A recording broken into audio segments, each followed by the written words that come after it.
Hello, ladies and gentlemen. Welcome to the latest edition of the World Report. I'm Scott Crowfoot. On today's report, is the Fed getting poised to raise interest rates? President Obama attacks fracking with an executive order.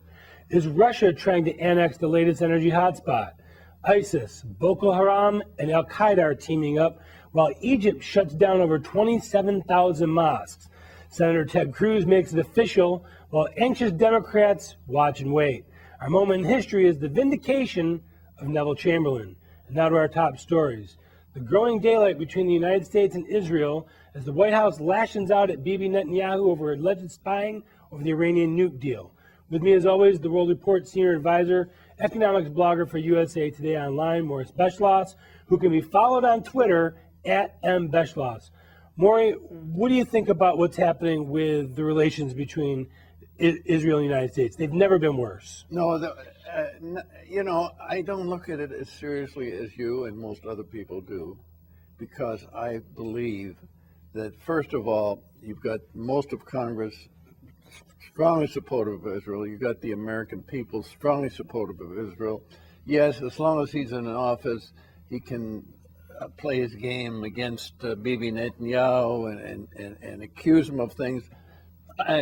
As a great supporter of Israel, I'm not a bit worried. Well, can I just jump in and say that they went to great lengths to bring in their machine to try and get him ousted as prime minister. That's exactly what I was getting at. That's a big deal. Of course it is. There's American taxpayer money on top of it. Well, you know who was able to get that done?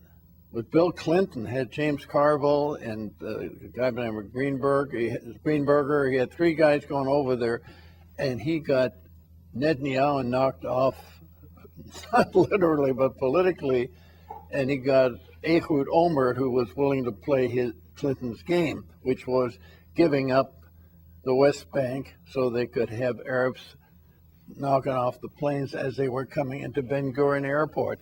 You know, let me make this point. Anybody that believes that there should be an independent Arab state wants to see Obama finish the job that Hitler started.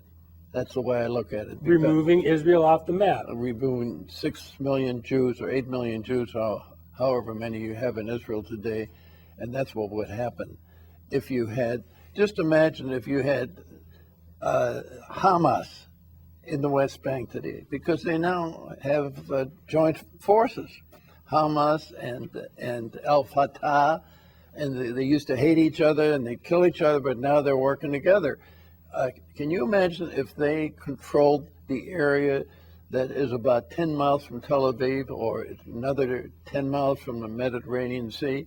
Israel would totally lose their security. And they're still pushing this idea, and Obama wants to have that done. He wants that as a legacy, that he gave the Arabs the West Bank so that they could eliminate Israel and its people from the face of the earth. A two-state solution equals the final solution. Yes. Explain to the audience Jerusalem, because the city is split in half. It is the home and the birth of the three major religions, but both... That's not true. I'm sorry, I take issue with you. That you have fallen prey to propaganda. Jerusalem was nothing until David came along and he made it the capital of the Israelites. The 10 tribes of Israel he made that the capital of the kingdom of Israel, which, by the way, when David and then his son Solomon, they owned a big chunk of Syria at the time. That's when the Hebrews, the Israelites, were at their height. Jerusalem is holy to two religions, Judaism and Christianity. Judaism because of David and Solomon, and Christianity because of Jesus. Perfectly understandable. You know, the Last Supper was actually a Passover dinner. I mean, there is a very close interrelation between the Christians and the Jews.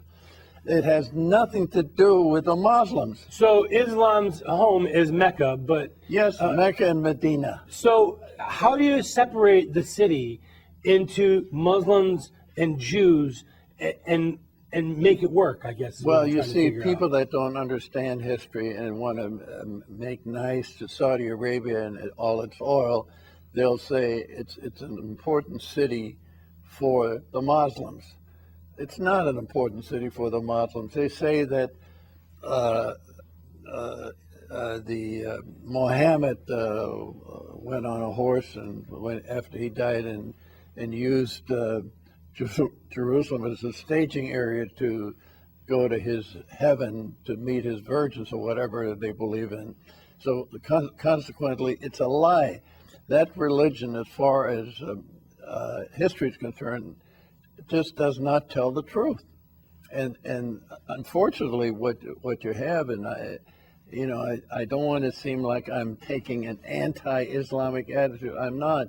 I'm only saying that Islam has a belief system that has nothing whatsoever in common with the Judeo-Christian religion.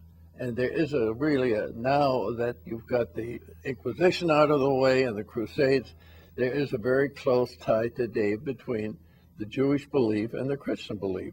I happen to be very, very close to Christian evangelists. I was. They're probably bigger supporters of But they the are. Jewish state than a lot of Jewish people are. There's no question about it. I'm telling you, I know it personally because Jerry Falwell, who founded the largest Christian university in the world, Liberty. Liberty University in Lynchburg, Virginia. Some people will make a play on that Lynchburg, but that's another story. I spoke before 5,000 people at that time. And do you know that the graduates of Liberty University swore allegiance to supporting the state of Israel? It's part of their graduate commitment. That's fantastic. It is. I mean, and these people. Now, one way we know that the Palestinian movement really does not truly want their own state is because during the Clinton years, they gave Arafat 100%, if not more, That's of right. what they asked for, and they refused it. Yeah. So you can never make peace with someone That that wants wants the extra- elimination of your nation. Yeah, it's like saying, if you'll commit suicide, I'll make peace with you. That's basically what they were saying. And they just, John Kerry, I don't know what his IQ is, but I'm sure he would never make Mensa, I'll tell you that. I happen to think of John Kerry as being somewhat of a cretin mentally.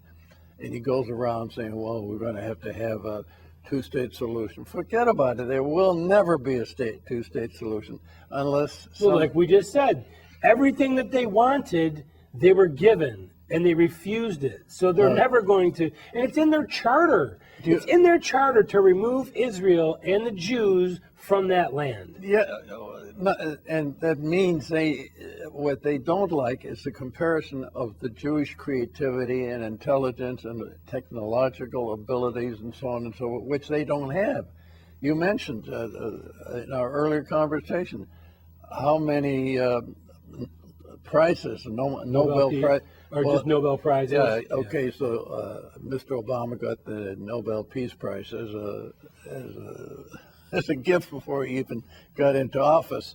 That's a big joke. I'm talking about technological development, Science, math, engineering. medicine. Yeah. Where do you ever hear anything like that coming out of 400 million Arabs? 400 million Arabs. And you got about 6 million Jews living in Israel. And those 6 million Jews are a lot more creative than the 400 million Arabs. In fact, there was a book written called The Startup Nation. Outside of the United States, there are more independent technological startups in Israel than any other country in the world. Even the OECD, which you would think would lean more toward the left as far as the countries that they lionize, have said that Israel is a first-class country and does more as far as of advancing science and technology and civilized capability than any other country in the world on a per capita basis. And when we also hear that the reason why the Islamists are so agitated is because of the State of Israel. That's a lie too, because the Muslim Brotherhood was created before the State of Israel even was a thought. In 1928. That's exactly So right. these people had this in their charter before we even got to in Israel as a Jewish state. You don't think the relations between the Bibi Netanyahu and President Obama are strained? Because you said earlier that you don't think it's as bad as everybody else thinks it is. I think it's pretty bad. No, I didn't say that. I said they're worse. I think the thing is, Netanyahu goes into Congress and he makes a speech that was Churchillian in its description, and the way he presented himself, and the tremendous amount of applause and respect that he got from the overflow crowd. But you know what's interesting? That's the kind of speech that an American president used to give. You know, there are a lot of people that said this guy should be the American president. It's too bad that we can't have a guy, you know, a twin brother or somebody that was an American citizen that couldn't be there. It's not only the speech, his bearing, his strength, the fact that he's a little country, 8 million people. Was it about the size of Rhode Island? Yeah, a little bigger, 8 million people. New Jersey? And did you ever wonder why is there so much time wasted talking about Israel? You look at the map, you would think it's the size of the Soviet Union, based on how much attention the media places it. They just don't like anybody showing them up. They show a superiority in intellect, and when you have that, everybody else looks like second rate by comparison. They want to take you down. That's all right. Jealousy, it's called. We need to step away for a brief moment. We will return with our economic and energy update, the global outlook, the political insider, and our moment in history. We get lots of questions from viewers from all ends of the globe. If you'd like to ask us a question, it's simple and free. Just email your question or video to Morrie, Morrie, @theworldreport.org. And remember to like us, recommend us, and leave comments.